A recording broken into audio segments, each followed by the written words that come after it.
Hello and welcome to Six Figure Souls Doing Good and Making Money. This is a very special season 7, highlighting my co-authors for our new collaborative book project, The Ultimate Guide to Becoming a Successful Soul Professional. I am your host, Camille Miller, lead author for the book and pioneer of the soul professional movement.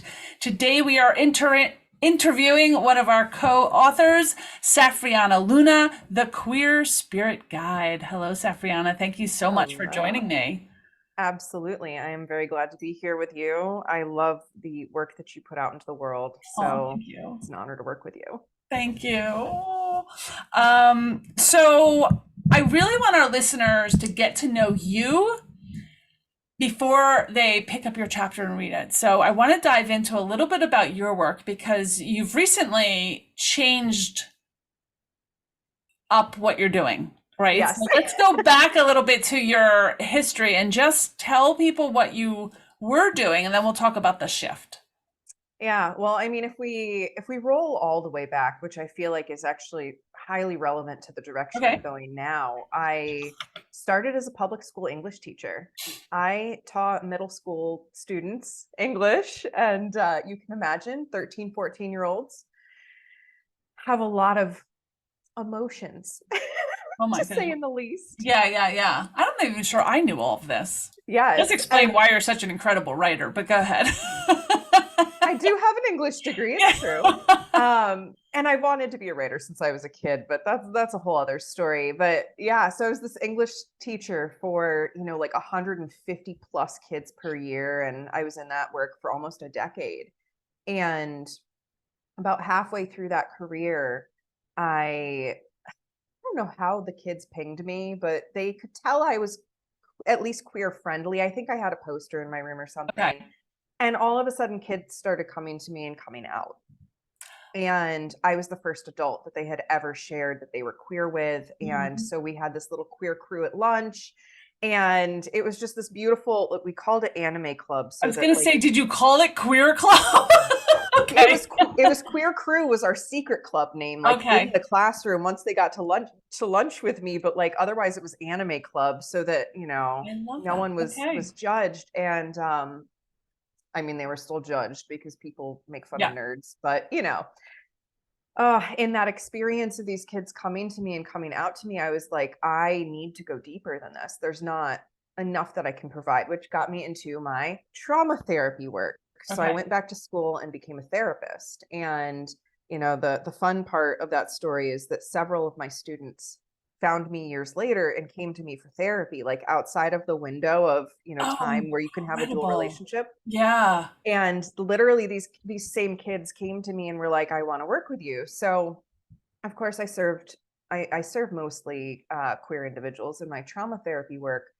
But then over the last like year and a half, I've really realized how limiting the medical system is in terms Mm. of how we approach diagnosis. Is like, there's something wrong with you that we need to heal so that you can be a productive member of society Yeah. again. Like, and I'm just not about that. And as I began to unlock my intuitive gifts and lean into that and see that there are other people like you and everyone that you attract in like NLBP that can have soul aligned businesses that can move forward with the authenticity of their full self. And so that's when I was like, okay, now we're making this third transition, which is really this combination of the teacher and the healer and now the guide, right? So I'm getting into more of this sort of spiritual component, but from a trauma informed and educational background, which Huge. makes me unique, I think, in the Very. field.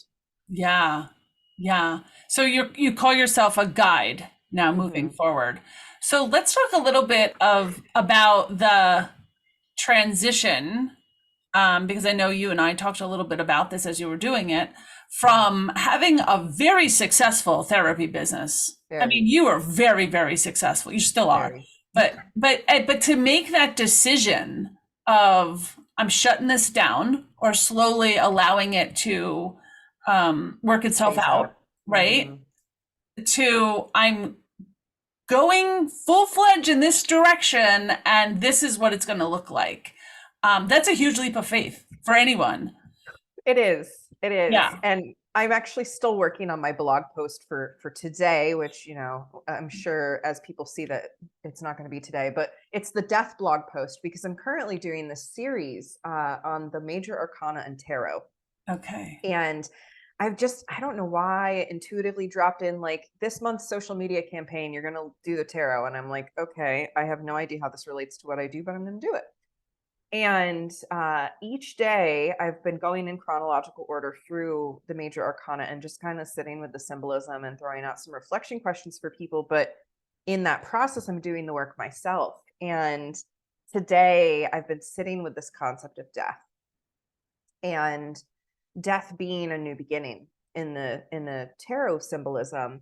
And I sort of, if I'm being perfectly honest, I was very human and I jumped the gun on making this decision in a way, because the transition could have gone differently had I allowed myself to step into everything that I know that I'm capable of and intuitively felt out the time instead of letting ego run the show. So that's a little fun, like, Okay. piece in it is this, as a soul-led entrepreneur, we have our egos and we have our deep inner knowing, and how do we kind of bring those together? And that's been a huge part of this transition, is feeling into what's dying and what's ready to be reborn in its place. And could be much easier if I slow down. So I'm letting myself slow down now a little bit and reanalyzing this transition so that it actually fuels me. Right? That it's, oh, I hear a little kitty friend in the Yeah. background. I'm like, oh gosh, I hope that doesn't come across. Welcome, kitty Yeah. friend. Oh, it will. And we will just roll with it because that's what podcasts are all about. All the strange sounds we hear in the background. But yeah, the transition, it was a huge leap of faith. And the death card was what showed up in my yearly spread for the month that I ended up making the decision. Okay. So it's interesting to be back looking at the symbolism again after March, where I made this choice to take the leap of faith and, literally kill this old half of the business. Yep. And now I'm like, okay, I ripped that Band-Aid off. And now, like, because I ripped the Band-Aid off, the arm is very sore and we might need to apply some extra balm as we ease this transition. So that's been fun. And I think it's so important that people know, like, when you make a leap like this, you're probably going to overdo it or underdo it in some way. And you might need to come back to how you're transitioning multiple times. It's a cycle. I like that. I like that. And I think with even scaling, right? Making a decision to go in a new direction, try a new thing, and especially if it's big, right? This is big for you. Do it with certainty, right? But just one, I don't think anything needs to be perfected before you jump. Right. Like you just decide to jump and you jump. Yep. But no, with the knowing that you could tweak anything along the way. And I think I'm only thinking about myself. Like I jump fast and then I take a step back, right? And like what actually needs to happen, and to tweak things that didn't work out so great or don't feel in alignment. Yep. And now I always say, when I make a decision, I move quickly. But my momentum is actually pretty small, slow. I move now at more of a snail's pace, very deliberately. Like I know, I see things, and things used to come in and I'd be like pushing them back out. Like, yep, I'm doing this program, I'm doing this, I'm doing this, I'm doing this. And if I just sit on it, it percolates and gets so much better. Like, oh, well, what if we add this, or I change the name to this, or it percolates. And that's where, like, in this transition for me, it's almost like I can literally picture this transition as a cauldron, right? And I'm like adding little things into the cauldron to try and make this eventual brew that's going to come together. And sometimes I put something in that turns it the color I don't want. And I'm like, oh, okay, never mind, right? And that's the sitting with it, like the being able to really see and observe how it's unfolding, and to be able to tweak as we go. I think that's such an important message for people, is you are human and you will change your mind. Yep. And it's okay. You are human and you will change your mind. And that is okay, because if we tell ourselves, no, I have to be this way forever, like we're just imprisoning ourselves in a false trap. Like, why? Yeah. Yeah. Why? Yeah. Because society. Well, we know the answer. It's because society. I also just want to touch a little bit on the difference where, as a therapist, is much different than a guide or a coach for those coaches that are out there. Yeah, It's and very different. You I use the happen to be, terminology coaching yeah, on my website, but yeah, I myself feel more like a guide than a coach, and there's a huge difference yeah. Can we between the talk a two. little bit about that? I just think it's important. And even from therapy is much Mhm. different than coaching, which is much different than guiding or mentoring. Like Yes. these are very, very different places. And I know the big Yes. thing with you with from therapy to what you're doing now is you don't take insurance anymore. Insurance companies aren't helping you out. So Insurance companies are not helping me out. yeah, And it's that's a true. it's a big jump for you. Better for you. And I work with like a lot of doctors and therapists and people that were in the medical field saying this does not make my heart sing. This is not why I went to school. And they're adding different modalities to their business, to their practice, which makes them no longer able to take insurance. Yeah. I think that's the way life is going. But can you just kind of talk about the difference and how it shows Yeah. up for you? Because I think it's important for our listeners to understand. Yeah, and I think it's very important for how I work. Of course, I try to follow ethical and legal standards as much as humanly possible. And the regulations in the therapy world are such that you must give a diagnosis to somebody in order to treat them. And I could say a lot on that. That's the biggest distinction is you're treating a Okay. diagnosed condition that is medicalized. It is a medical model. That is why people can use insurance to get therapy, right? Um, versus coaching, you may come into coaching, or in my case, like a coaching guardianship guidance. What word do we use there? To work with me with a diagnosis. Like you might say, I have PTSD. And I'll be like, okay, I'm storing that away as information, but we're not working on the PTSD. That's just information because we're not diving into your traumatic history. We're not digging through the layers of your childhood stuff. It might come up in coaching or in a guide relationship, but that's not the focus. And we're not trying to treat the PTSD. That's not the Gotcha. focus of the work. And then, of course, one of the other big things with therapy is you are considered, I am, as a therapist for the clients I still see, I am considered legally responsible for their mental health.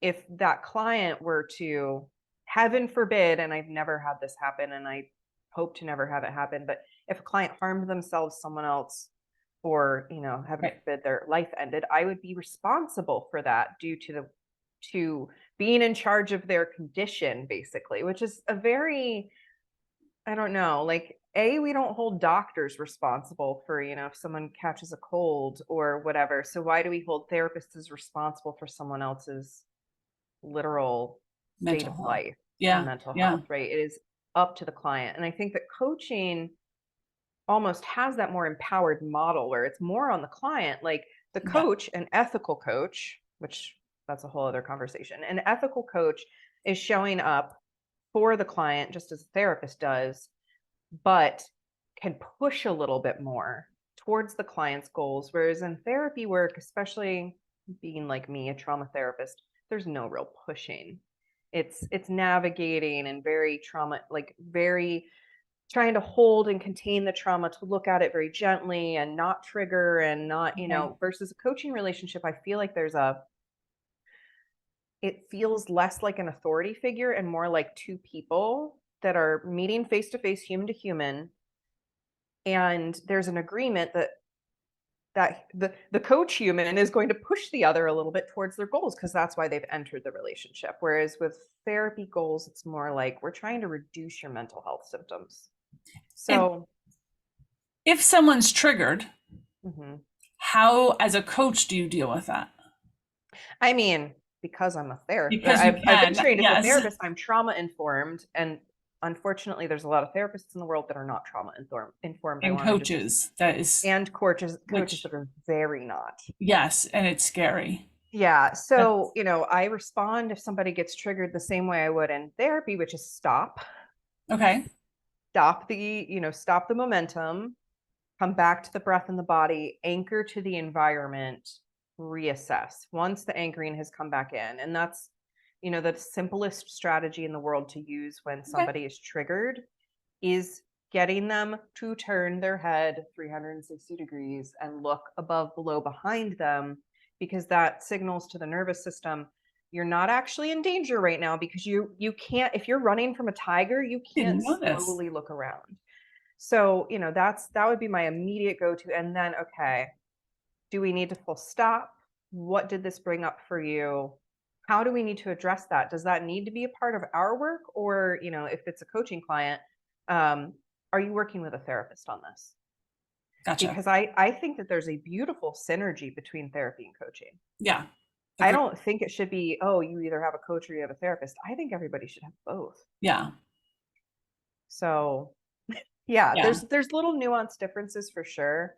One of the silliest rules to me in therapy, and why I want to move away from therapy, is the state lines. And I'm planning to take a huge step back once I've transitioned all my clients out, to actually try and reform the therapy world, to be friendlier to the people it's trying to serve. Because in my eyes, it is the least ethical thing on the planet for a 19-year-old who is in a traumatic situation to go away to college, which is great for them because they're getting away from the traumatic situation, but to no longer be able to see me because they're in another state. Yeah. It's really gross to me. It doesn't feel ethical at all. Right. And there needs to be bigger change in the system before I would want to be a part of it again, if that makes sense. That's one really nice thing that had happened during COVID. It's virtual medicine. Absolutely. Because my kids, as they went, my twins were freshmen during that, and they needed support. And the nice thing was they could meet their doctors, they could do medicine, but then that all stopped. And they were and it literally was just cut off. Yep. And they were left hanging. Yep. It was. And it's not ethical. Terrible. That is not ethical to me at all. Oh my God. It was such a dire situation too. Yeah. It was not good. But the beauty was that we saw how it could work so well. Well, but it's the medical system that wants the boundaries and the licensing and around because money, ultimately. Money. I know it's all money. It's not about the client, and I am about the client. And, breaking down my human design, I've started really over the last year to understand my human design, my natural number, and a bunch of other things about myself, that just unpacking my blueprint, which is a recommendation that I give to everyone. And in that, I've recognized I do my best work when I can have, again, not an authority relationship with somebody where I'm the expert, and so listen to my medical advice. Right. But instead, where it's like, I'm human to human, we are connecting soul to soul, and I can be friendly in that process, like even befriend you to help you step into the full authenticity of your soul and your energy, and love yourself. And I that's literally in my human design, is you do your best work when you can befriend the people that you work with. Oh, I love that. Can't befriend people that you work with when you're a therapist. And I've understood that distinction. And coaching can still have beautiful boundaries in place for the energetic agreements, while also not having it be a hierarchy in a way. Yeah, I love that. Yeah. I love that you took on the title of the Queer Spirit Guide. And I want to talk a little bit about that, because I think in anyone who's creating whatever they're creating in the world, to understand that it's a reflection of who they are. Yes. And when you realize your target market is you 2 years ago, yes, everything else goes away. Like all your issues go away. It's exactly who you are. That's who you attract, because that's who you have the answers to. And it's actually so niche and so specific, but it works in the law of attraction. It works with everything.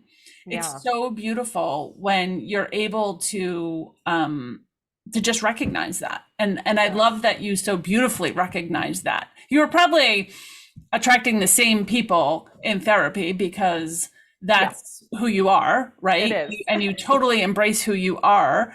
But I would think in coaching or your next step, it's really going to find some powerful attraction because since it's not medical, it also opens it up to so many people who just want to talk or have this different type of relationship. Yeah, I hold very powerful containers for people. Like Mhm. people can, even at a distance, can feel the vibration of my container's support. And in that, if they lean into it, there's immense healing there. And that's happened in therapy. Yeah. Absolutely. But there's even more capacity for it to happen in like a coaching or guidance type space. And that's what really excites me. And yes, I'm totally my niche. I have served the same groups of people throughout my life. And yeah, the queer spirit, right? It's a hyphenated title, queer spirit, because I'm a spirit guide, but I honor the queerness in all of us. Mm, None of us are one size fits all. None of us, right? yeah. And queer has been this word that means different. In some cases, when it was pejorative, like weird or, negative, and reclaiming that, like, we're all a little bit queer in Yes. our own way, right? And Yep. some of us, that's like the Yep. LGBTQ way, Yep. absolutely. And I fall into that too. But what if we could all beautifully recognize our uniqueness and just celebrate that? Like Yeah. celebrate the differences in each and every person. The whole Yeah. world would change. I think we're moving in that direction, but it's going to take a new generation to rule, right? A To new get us, generation to rule, yeah, yes. to get us where we need to go. But it's absolutely happening. You can feel it in everything we do, and Yes. of course, there's a lot of resistance from people especially much older than I, right? Yeah. I I have, feel it's my generation that gave birth to this generation that is really yes. different and is really going to Yes. change the world. Yeah. Absolutely. And celebrating what each generation is bringing Ab- forward as like what needs to be healed, right? If we yes. look to our older generations right now, we see so Yeah. much suffering that they never were given tools to hold. Right. They were Right. given zero tools. Like I've worked as a therapist with people in their, when I was in my 20s, like people who were in their late 60s and early 70s, and I would present a simple idea like, hey, you don't have to run the family holiday if it's bringing you a ton of anxiety, and it's literally making you have panic attacks and get sick. And then they're like, oh, I could never not run the family holiday because it's been done this way for generations and generations. And Yeah. like, this is how it's, that like that trauma. Oh, it's so severe. And to just understand, this is my biggest gripe with the medical model, is everything goes back to trauma. Hmm. Everything. Yep. 100%. Personality disorders, trauma, right? Depression, anxiety, trauma. Though depression and anxiety, fun fact, I want to do a talk on this at some point. 100% of us experience depression and anxiety. It is I hard believe that. coded into our Yep. system of regulation. And so why are we pathologizing people that are very depressed or highly anxious? They've simply gotten stuck in their nervous system, being Hmm. unable to get back into their window of tolerance. Yep. So I love yeah, I that. know I could soapbox on these things for ages. I love it. Oh my goodness. I love it. All right. I want to jump into the book for a little bit. What is the name of your chapter? So my chapter is called Building the Bridge Between Trauma and Triumph, Aligning with Your Soul's Desires. Ooh, that sounds good. That sounds Yeah. good. And was this your first time being an author in a book? I know you write. I have been in several other multi-authored Okay. projects. I'm a award-winning short story writer, Awesome. and I'm getting ready, hopefully, to release a poetry book soon. Yes, oh, that's right. I did know that one. So, Yeah. what was your experience actually writing this? This was more about your business, your success levels. Yeah, this was very different from my other book experiences, because most of my other book experiences have been more of the spiritual side. Yep. And so looking at this from a biz angle was very interesting. It really, I mean, the chapter title, that Building the Bridge from Trauma to Triumph, it was a recognition of how far I had to come to get to where I'm at in my business. Wow. And really just this, I had this deep experience of dropping in. This chapter was the first time that I began to tell my own story of trauma. And it's just a glimpse. It's just a little inkling of, Important. you get some hints Yep. that there's some trauma there, but I don't trauma dump. Right. And I noticed as I was writing the chapter, this thread of like empowerment coming through. Like, you experienced this trauma and look at how it taught you Yep. and how you worked through the fear of what it taught you to unlearn what it taught you into the new belief. And yeah, it was a very powerful healing experience for me to write this chapter. And the story, surprisingly, I didn't have to think much on this chapter. It really just, once I sat down, it was right there, and this is what needs to be shared. So that was a delight to be able to drop into energetically. Very different from my first book, where I was like, I can't tell anything of my story. And if anyone ever reads the chapter in that book, that was Raising Wild Ones, you can tell that I'm like general. I'm very vague. I'm like, this is supportive and helpful and how everyone should be, but there was no me in it. Right. Like this outside view. So this is so cool to get into me and know that getting into me, someone else is going to read this chapter who's been through something like me, a negative relationship that made them lose some confidence, and they're going to be like, I can build a business. Screw what other people said about me. I can build my dream. Yep. I love it. Oh, I can't wait to read your chapter. Yeah, I've had a couple of beta readers, and I've gotten really great feedback, and it's been a delight to even just touch people, before this book even launches. I'm really excited to see what comes about. The first book that you did in this series was just so juicy and beautiful, and I just love that feeling of that book in my hands, and even looking at the beautiful layout. Like, it's a powerful piece for business owners or aspiring business owners, and I can't wait to see how this one's going to come together. Oh my gosh, thank you. Me as well. Safrianna, how can people get in touch with you and learn more about your work? Very, very easy. I have 2 websites. Website 1 is my first name.com, Safrianna.com.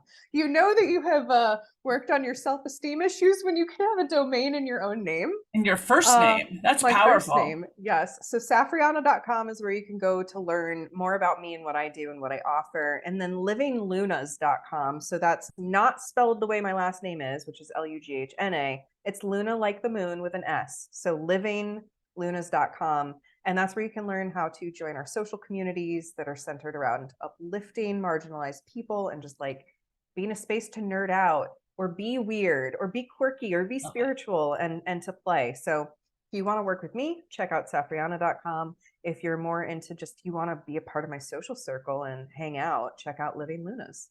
Awesome. Safrianna, I love what you do in the world. I love talking to you. I love your energy. I love your artwork. You are a total inspiration. I love being in your circle. I am ready to claim being an inspiration for others. So thank you. You really are. Really are. Thank you so much for being a part of our conversation today and being a co-author with me in the book. I love it. I am so excited. Awesome. Thanks. All right, everyone. Thank you, our listeners, for joining us today. For more information about the Soul Professional Movement, you can go to soulprofessional.com. This podcast is sponsored by the Natural Life Business Partnership, a global professional organization for the soul-aligned entrepreneur. If you live in a higher vibration, have an alternative approach to business, and want to help repair the world, join us at our next meet and greet to find out more. You can go to soulprofessional.com to find those dates and times. All right, everyone. Thank you and goodbye.